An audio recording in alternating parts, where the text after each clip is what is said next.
Welcome to my channel housewife Sandhya. নমস্কার বন্ধুরা, আজ রথযাত্রা। জয় জগন্নাথ দেব। রথযাত্রা উৎসব আমাদের কমপ্লেক্সে কীভাবে পরিবেশিত হয় সেটাই আমি এই ভিডিওতে দেখাবো। কমপ্লেক্সের সব মহিলারা, বাচ্চারা সবাই মিলে একত্রিত হয়ে রথ টানা এবং শেষে প্রসাদ গ্রহণ করা সব কিছু মিলিয়ে এই দিনটা পালন করি। বন্ধুরা, আজকে যারা প্রথম আমার এই চ্যানেলটি ভিজিট করছেন বা আমার এই ভিডিওটি দেখছেন তাদেরকে আমার অফুরন্ত ভালোবাসা, অসংখ্য ধন্যবাদ। আপনারা একটি লাইক, একটি কমেন্ট করে দিতে পারেন, আর যদি ভালো লাগে অবশ্যই সাবস্ক্রাইব করবেন আর পাশে থাকা বেল আইকনটি প্রেস করে দেবেন, কেননা যখন আমি আবার কোনো নতুন ভিডিও ছাড়বো সবার প্রথম আপনার কাছে পৌঁছে যাবে এই নোটিফিকেশনের মাধ্যমে। আষাঢ় মাসে শুক্লা পক্ষের দ্বিতীয়া তিথিতে জগন্নাথ দেব, বলরাম ও সুভদ্রা দেবী রথে চড়ে ইন্দ্রদ্যুম্নের পত্নী গুন্ডিচার বাড়ি যান। সেটাকে বলা হয় জগন্নাথ দেবের মাসির বাড়ি যাওয়া। 7 দিন পর আবার নিজের জায়গায় ফিরে আসেন। এই পর্বটা মাসির বাড়ি যাওয়ার নামে পরিচিত। রথে করে এই যাওয়া ও আসাকে রথযাত্রা বা উল্টো রথযাত্রা বলা হয়। প্রভু জগন্নাথ দেবের বা শ্রীকৃষ্ণের পুরীর লীলাক্ষেত্রে এই রথযাত্রা পুরী ক্ষেত্র নামে পরিচিত। রথযাত্রা লোকারণ্য মহৎ ধাও, ভক্ত লুটিয়া পথে করিছে প্রণাম। রথ ভাবে আমি দেব, পথ ভাবে আমি, মূর্তি ভাবে আমি দেব, হাসেন অন্তর্যামী। ভগবান জগন্নাথ দেবকে ঘিরে অনেক লীলা কাহিনী আছে, সেটা আপনারা জানেন কি? শ্রীকৃষ্ণ কেন জগন্নাথ রূপে প্রকট হয়েছিলেন তাও কি জানেন?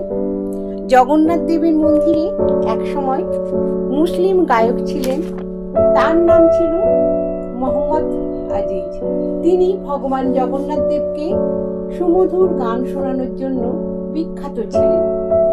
মন্দিরে জগন্নাথ দেবকে সর্বোচ্চ 56 প্রকার ভোগ নিবেদন করা হয়। অনেকেরই অজানা কোনো বিশেষ মুহূর্তে ভগবানকে 88 প্রকার ভোগ নিবেদন করা হতো বা হয়। ভগবান জগন্নাথ দেবের এই প্রসাদ যে কেউ তৈরি করে না, নিজে নিজে এই প্রসাদ তৈরি হয়। অভুদা ভগবানের জগন্নাথ দেবের এই অদ্ভুত প্রসাদ বিশাল চুল্লিতে একটির উপর একটি মাটির পাত্রে সব উপাদান দিয়ে বসিয়ে দিলে সবচেয়ে উপরের পাত্র প্রথমে তৈরি হয়ে যায়। বৈজ্ঞানিক দৃষ্টিতে সবচেয়ে নিচের পাত্রটাই প্রথমে হওয়ার কথা। এ এক অবিশ্বাস্য ঘটনা। প্রথা অনুযায়ী বলা হয় মা লক্ষ্মী স্বয়ং নিজেই এই ভোগ তৈরি করেন। পূর্বে উড়িষ্যার নাম ছিল মালতী। ওই দেশের রাজা ছিল বিষ্ণুভক্ত ইন্দ্রদ্যুম্ন। ভগবান শ্রীকৃষ্ণ তার প্রিয় ভক্তকে স্বপ্নে দেখা দিয়ে বলেছিলেন, তুমি আমার মূর্তি প্রতিষ্ঠা করে নিয়মিত পুজো করো। ব্রহ্মাণ্ডের শ্রেষ্ঠ শিল্পী বিশ্বকর্মা মূর্তি শিল্পী রূপ ধরে মূর্তি নির্মাণের কাজ নিয়েছিলেন। বলেছিলেন 21 দিন দরজা বন্ধ করে মূর্তি নির্মাণ করবে, না ডাকা পর্যন্ত কেউ যেন না আসে। সমুদ্র থেকে ভেসে আসা সেই দারু বিক্রির কাঠ দিয়ে মূর্তি নির্মাণ চলল। এই সূত্র মেনেই মূর্তি গড়ার কাজ শুরু হলেও রাজা ইন্দ্রদ্যুম্নের পত্নী গুন্ডিচা প্রতিদিন বন্ধ দরজার সামনে কান পেতে বোঝার চেষ্টা করেন ঘরের মধ্যে কেমন মূর্তি গড়ার কাজ চলছে। তার কানে ভেসে আসে কাঠ গড়ার ঠকাঠক শব্দ, কিন্তু 14 দিনের মাথায় রানী কোনো শব্দই শুনতে পেলেন না। তিনি যে রাজা ইন্দ্রদ্যুম্নকে বললেন। রাজা কৌতূহল চাপতে না পেরে দরজা খুলে দিলেন, কিন্তু তখন সেখানে আর কোনো মূর্তি গড়ার কারিগর তিনি দেখতে পেল না। তবে তার বদলে সেখানে 3টি অসম্পূর্ণ মূর্তি রয়েছে।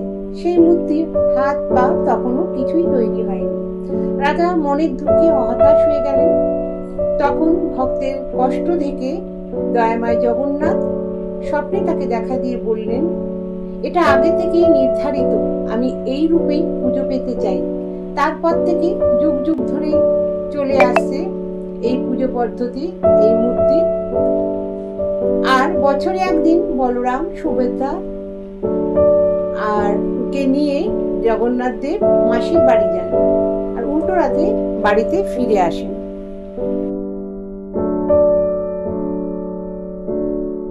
কথিত আছে জগন্নাথ দেবের রথের দড়ি স্পর্শ করলে বা রথে বসা জগন্নাথ দেবের মূর্তি দর্শন করলে মানুষকে আর জন্ম মৃত্যুর কষ্টকর চক্রের মধ্যে পড়তে হয় না। তাই তো মুক্তি লাভের আশায় প্রতি বছর শ্রীক্ষেত্র পুরী ধামে দূর দূরান্ত থেকে লক্ষ লক্ষ মানুষের আগমন। তো এই রথ আমাদের প্রত্যেক জায়গায়, প্রত্যেকটা আমাদের এই পশ্চিমবঙ্গের প্রত্যেক জায়গায় ছোট ছোট রথ সব বাচ্চারা টানে, তখন সব বড়রা থাকে সেখানে।